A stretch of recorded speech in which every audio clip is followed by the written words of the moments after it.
I'm Lucy Ross Brown, osteopath, clinical director at the practice at Ferndown, and I'm here in my garden to share my top 10 tips about gardening and how to avoid damaging your back.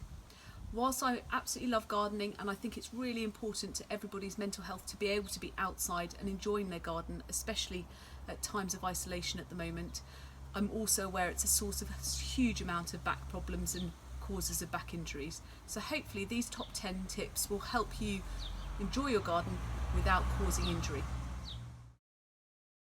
So one of the most important things when you're gardening is to try and vary the activities you're doing.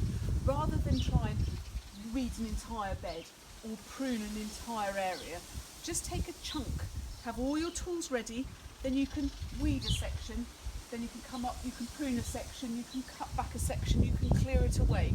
That way you're varying the muscles that you're using, you're varying your activity from low to high and mixing it up a bit. Bending down to weed is only going to end up with a very sore and tired back.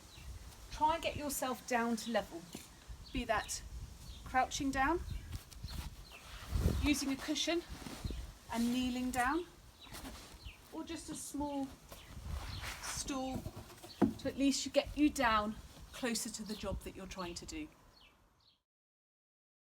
It's so easy to get lost in the garden and suddenly find yourself out here for hours.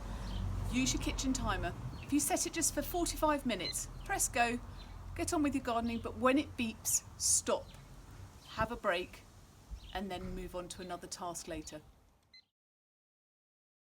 The three things low backs hate the most is lifting, bending, and twisting. And if you combine all three of those, you're very likely to get yourself into trouble. It's a common thing we see when people are trying to move pots. They bend, then they lift, and then they twist them.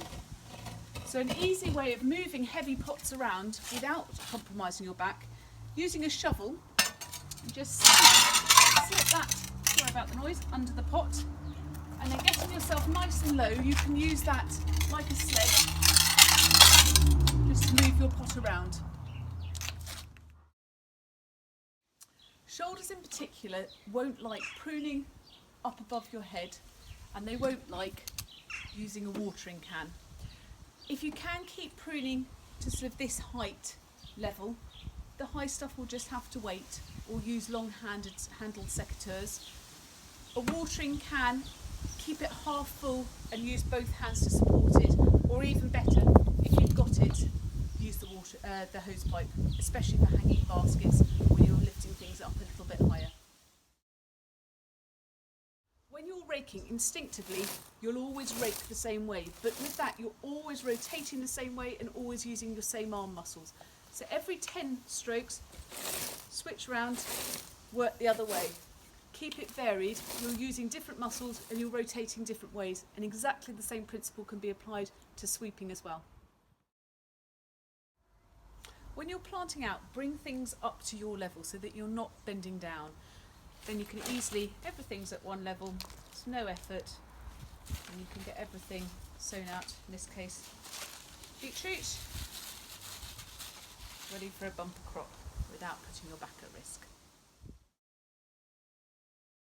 This is the one I'm probably the most guilty of, overfilling dumpy bags. It's so easy to be pruning away, creating huge piles of foliage, to turn around and think, I've got to clear all of that up. Try and put it into smaller bags. If you end up with a huge heavy dumpy bag that you're then dragging around at the end of the day when your back is at its hardest, you are very likely to strain something. So clear up as you go along and try and use small bags rather than great big dumpy bags like this. It is quite warm at the moment, and even if it doesn't feel that hot, please don't forget to wear sun cream and please don't forget to stay hydrated. And at the end of a session in the garden, when you sit down to have a cup of tea, just fill up the kettle, fill up your hot water bottle, pop that behind your back as well, and that will help reset the muscles. Prevention is so much better than cure, and if you can just keep those muscles relaxed in between gardening, it'll stop you waking up the next morning feeling really tight and sore in your back.